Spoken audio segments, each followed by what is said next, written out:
Hakika hii ni Sabasaba ya dhahabu. Nipo katika banda la wakala wa nishati vijijini REA. Banda hili kwa wakati huu tukiwa tumejikita hapa limetembelewa na mwenyekiti wa bodi ya nishati vijijini Balozi Meja Jenerali Jacob Kingu akiwa ameambatana na mkurugenzi mkuu wa REA Engineer Hassan Saif Saidi. Baada ya kufika hapa ameweza kuzungumza kwamba hatua ambazo zimefikiwa hadi sasa za zile zinazotekelezwa za kusambaza umeme vijijini ikiwa ni vijiji takribani 12318. Haya ni mafanikio makubwa. Huyu hapa. Na sasa tunaendelea kufikisha umeme kwenye vitongoji ambavyo ndani ya nchi hii tuna vitongoji 64,359 na hivi tunavyoongea au ninavyoongea hapa vitongoji 40,000 tayari vimeshafikiwa na umeme. Kwa hiyo ni jambo la kushukuru na kuishukuru serikali ya Jamhuri ya Muungano wa Tanzania kwa kuwezesha swala la nishati ya umeme vijijini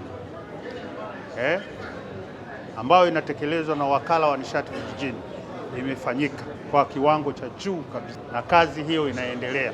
Tunategemea ifikapo 2030 vitongoji vyote 64,359 viwe vimefikiwa na umeme.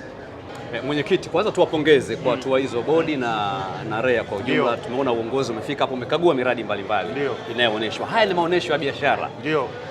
Miradi hii ikikamilika mwaka 2030 itasaidiaje kukuza sekta ya biashara Tanzania?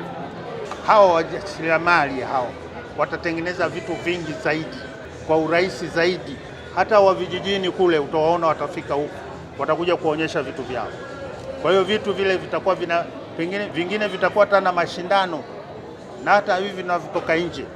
Hapo tayari nimeona majiko pale. Kuna vijana wabunifu ambao wametengeneza yale majiko ambayo yanatumia mkaa rafiki, mkaa mbadala. Kutakuwa na sababu gani ya kuleta majiko kutoka India wakati vijana, na hao wataendelea kuimprove from time to time. Kwa hiyo tunavyozungumza 2030 kwamba vitongoji vyote vitakuwa vimefikiwa na umeme, teknolojia nyingi zitafika kule vijijini. Kwa hapa tuko na hili jiko letu la kuchomea nyama. Kama mnavyoona jiko letu, kwanza ukianza material yake tunatengeneza kwa kutumia stainless steel. Kiasi ya nyama inatakiwa ichomwe kwenye jiko ambalo lina material ya stainless steel, kwa sababu chuma huwa kina tabia ya kupata kutu, na ukiweka hivi kwenye waya ambao una kutu, kila tayari unakuwa unakula nyama ambayo tayari iko na kutu ambao unajiletea athari mwilini. Kwa hiyo jiko letu ni rahisi kutumia, lakini pia linatumia nishati kidogo. Kama ambavyo mnaona tumechoma kwa kutumia mkaa mbadala ambao tumeupata pale Stamico. Huu mkaa unatokana na mabaki ya makaa ya mawe ambao unachanganywa na takataka zingine ndio zinapatikana huu mkaa ambao unaitwa Rafiki Briquettes.